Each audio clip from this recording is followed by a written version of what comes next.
नमस्कार, मैं हूं आपके साथ पूर्णिमा मिश्रा। हमारे खास प्रोग्राम क्या कहते हैं नरेंद्र मोदी में आज आपको सुनवाएंगे पीएम मोदी का वो ऐतिहासिक भाषण जो उन्होंने 20 मई 2012 को दिया।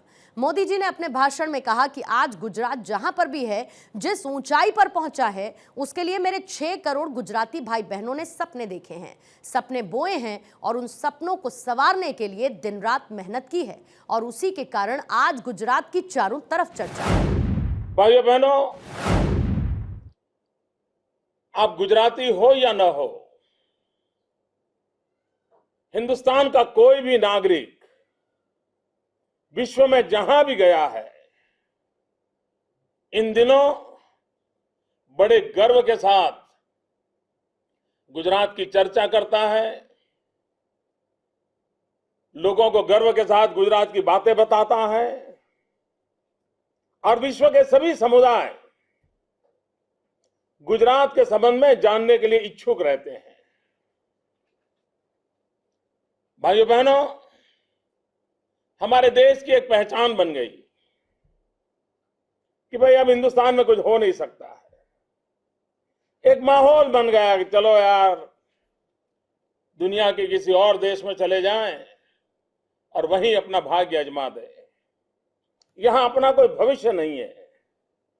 यही सोच करीब 60 से बहुत व्यापक रूप से फैल गई और निराश होना बड़ा स्वाभाविक था, क्योंकि हिंदुस्तान के बाद विश्व के जो देश आजाद हुए, उन देशों ने जिस प्रकार से तरक्की की, प्रगति की, और हम पिछड़ते ही चले गए। और इसके कारण किसी के मन में भीतर में निराशा का माहौल आना बड़ा स्वाभाविक था। भाइयों बहनों, देश के लिए सबसे बड़ी आवश्यकता ये थी कि कहीं से तो कुछ हो। कभी कभी एक अच्छी चीज भी पूरे माहौल को बदल देती है। अंधेरा कितना घना क्यों ना हो, लेकिन एक छोटी सी सूरज की किरण भी वो अंधेरे को छटा करके एक नई आशा को जन्म देती है। भाइयों बहनों, जब मैंने गुजरात का दायित्व संभाला, आप सबके आशीर्वाद से, आप सबके प्रेम से, गुजरात की जनता के भरपूर प्रेम से लंबे कालखंड तक मुझे इस भूमि की सेवा करने का अवसर मिला है। 6 करोड़ गुजरातियों की सेवा का अवसर मिला है। लेकिन हम गुजरात के लोग न सीमित सोचते हैं, न अपने नीच के स्वार्थ की ही चर्चा करते हैं। जब गुजरात का दायित्व हमें मिला तो हमारा पहला मंत्र रहा, भारत के विकास के लिए गुजरात का विकास। हम गुजरात में वो करेंगे जिससे हिंदुस्तान को लाभ हो, जिसके कारण हिंदुस्तान के भाग्य बदलने की प्रक्रिया में सब लोग जुटे हैं। गुजरात अपना अधिकतम कंट्रीब्यूशन करे, उस मिजाज से हमने गुजरात को आगे बढ़ाने की कोशिश की है। भाइयों बहनों, मुख्यमंत्री के नाते अगर कुछ गलत होता है, बुरा होता है, तो स्वाभाविक आलोचना मुख्यमंत्री की होती है। उसी प्रकार से कुछ अच्छा होता है तो उसकी क्रेडिट भी मुख्यमंत्री को दी जाती है। लेकिन भाइयों बहनों, आज गुजरात जहां भी है, जिस ऊंचाई पर पहुंचा है, उसके लिए सिर्फ मुख्यमंत्री नहीं, पूरा गुजरात, मेरे 6 करोड़ गुजराती भाई बहनों ने सपने देखे हैं, सपने बोए हैं और उन सपनों को संवारने के लिए दिन रात परिश्रम किया है। और उसी के कारण आज गुजरात की चारों तरफ चर्चा है। मैं आज गुजरात दिवस के अवसर पर उन सबको बधाई देना चाहता हूं। भाइयों बहनों, जब मैं गुजरात दिवस की बात करता हूं तब इंदु चाचा को कौन भूल सकता है, महात्मा गांधी और सरदार पटेल को कौन भूल सकता है। और जब हिंदुस्तान का आजादी का जंग हुआ, और उस आजादी के जंग की 2 मुख्य धाराएं थी, एक था स्वातंत्र युद्ध का अहिंसक आंदोलन और दूसरा था क्रांतिकारियों का सशस्त्र संघर्ष। और भाइयों बहनों, ये गर्व के साथ मुझे कहना होगा कि इन दोनों धाराओं का नेतृत्व गुजरात ने किया था।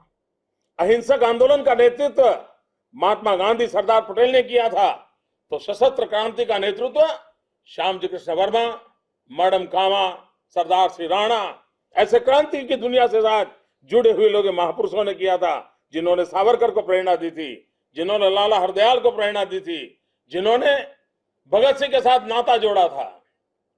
ये सारे गुजरात के लोग थे। भाइयों बहनों, गुजरात ने हमेशा एक व्यापक दृष्टिकोण से देखा है। हम संकुचित सोच नहीं सकते। और गुजराती एक ग्लोबल कम्युनिटी है, और ग्लोबल कम्युनिटी होने के कारण विश्व की हर परंपराओं को, विचारों को, स्वभाव को अपने में समाना, उसको पचाना एक गुजरात की अपनी विशेष ताकत है। वो जहां जाता है वहां उन सब के साथ मिलजुल करके किसी को भी कोई कष्ट न हो, उस प्रकार से अपने जीवन को व्यतीत करता है। और इसके लिए गुजराती सर्वप्रिय बन जाता है, भारतीय सर्वप्रिय बन जाता है। आपने भी अमेरिका हो या कनाडा हो, उसी प्रकार से मान सम्मान के साथ अपने जीवन को बनाया है। और इसलिए मैं आप सबको बहुत बहुत बधाई भी देता हूं, शुभकामनाएं देता हूं। भाइयों बहनों, हमारे सब मित्रों ने पिछले कई महीनों से इस कार्यक्रम को सफल करने के लिए जहमत की है। मैं भली भांति परिचित हूं, लेकिन जब मैं वहां आपके बीच में आ रहा हूं तो कई मित्रों ने मुझे चिट्ठियां लिखी है, कुछ जिज्ञासाएं प्रकट की हैं, गुजरात के संबंध में बहुत कुछ जानने की इच्छा प्रकट की है। कुछ मित्रों ने सुझाव भी दिए हैं। मित्रों, आप सबके पत्र पढ़ करके मुझे इतना आनंद आ रहा था कि आप वहां बैठे बैठे भी गुजरात की कितनी बारीक बारीक चीजों को जानते हैं।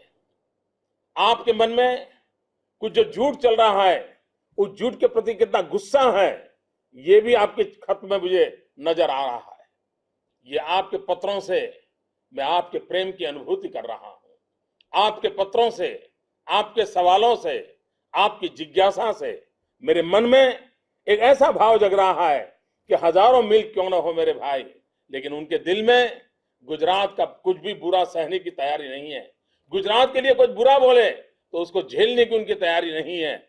मैं मानता हूं ये मिजाज जो है, वो मिजाज कभी न कभी रंग लाएगा। आपका ये मिजाज कभी बेकार नहीं जाएगा, ये मैं आपको विश्वास दिलाता हूं। भाइयों बहनों, गुजरात ने अपनी विकास की जो यात्रा बनाई है,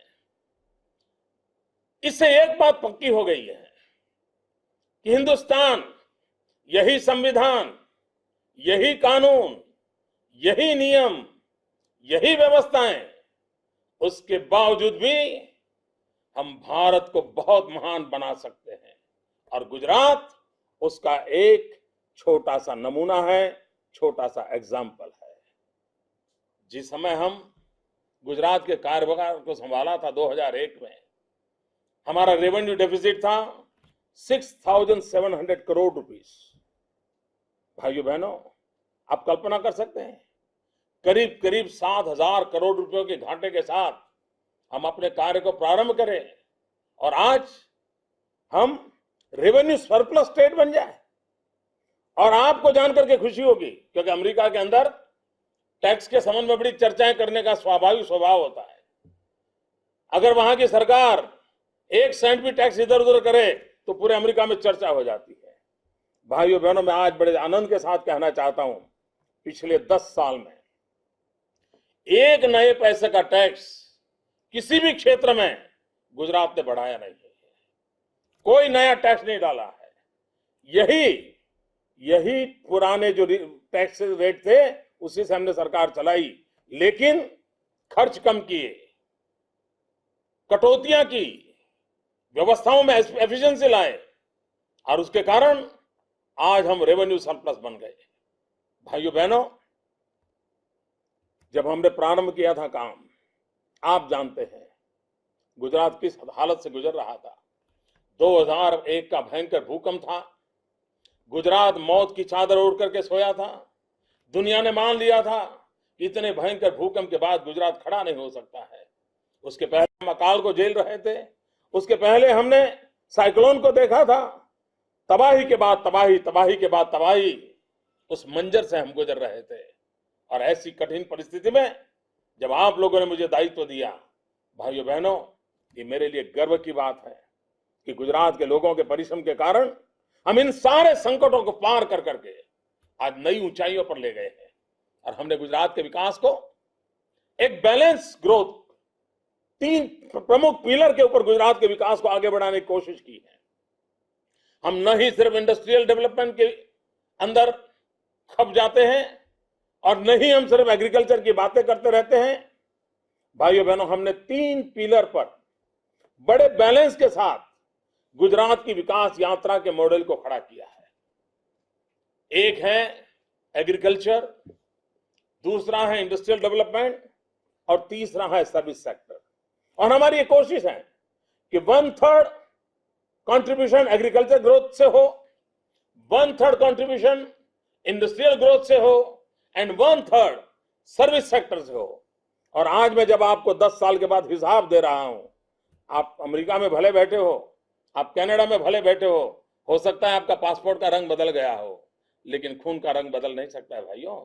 और जब खून का रंग बदल नहीं सकता है तो आप इतने दूर रहे हैं तो भी एक गुजरात के नागरिक के नाते मुझे मेरा हिसाब आपको भी देना चाहिए। वोट देने वालों को हिसाब देना चाहिए, ऐसा नहीं, किसी भी नागरिक को मुझे अपना हिसाब देना चाहिए। और आज मैं गर्व के साथ आपको हिसाब दे रहा हूं कि भाइयों बहनों, हिंदुस्तान का एग्रीकल्चर ग्रोथ 3% से आगे नहीं बढ़ रहा है। 4% करने के लिए भारत सरकार पिछले 1 दशक से बातें कर रही है, लेकिन नहीं बढ़ रहा है। उनके पास गंगा यमुना जैसी नदियां हैं, कृष्णा गोदावरी जैसी नदियां हैं, भाखरा नगर डैम जैसे डैम है, क्या कुछ नहीं है। मेरा गुजरात यानी हमारे पास कुछ नहीं।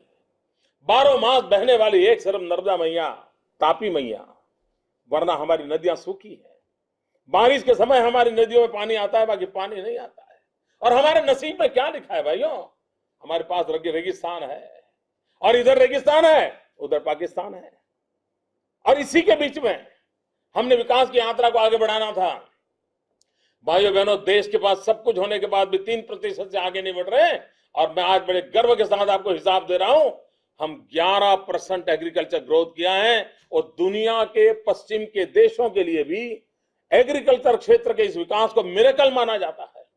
और भाइयों बहनों, हमने उस प्रकार से काम को आगे बढ़ाया है। जब हम 2001 में आए, तब गुजरात के कृषि विकास दर और उसके कारण हमारी जो आय थी एग्रीकल्चर इनकम, वो सिर्फ 14,700 करोड़ रुपए थी। भाइयों बहनों, आज हम 96,000 करोड़ रुपए पर पहुंच गए हैं। ये इजाफा हुआ है। और ये पैसे जाते कहां हैं? गांव में जाते हैं, किसान के घर में जाते हैं। भाइयों बहनों, लगातार आप एक झूठ हमेशा सुनते रहते होंगे, पढ़ते रहेंगे होंगे, और बड़े बेबाक होकर के झूठ फैलाने वाले झूठ फैलाना छोड़ नहीं रहे हैं। कुछ लोग कहते हैं गुजरात में औद्योगिक विकास के कारण कृषि योग्य जमीन खत्म हो रही है। भाइयों बहनों, मैं जानता हूं हमारे अर्थशास्त्र में कृषि का महात्म्य बहुत बड़ा है, और हम गांव और एग्रीकल्चर को नुकसान कर करके कुछ भी करने के पक्ष में नहीं है। गुजरात में 2001 के पहले कृषि योग्य भूमि 108 लाख हेक्टेयर थी। भाइयों बहनों, 10 साल के अंदर हमने एग्रीकल्चर इंफ्रास्ट्रक्चर को बढ़ावा दिया, कृषि क्षेत्र को बढ़ावा दिया। और आज मैं गर्व के साथ कहता हूं कि इन 10 साल के अंदर 37 लाख हेक्टेयर भूमि को कृषि योग्य बना करके हमने आज 145 लाख हेक्टेयर भूमि को कृषि योग्य बना करके रखा है।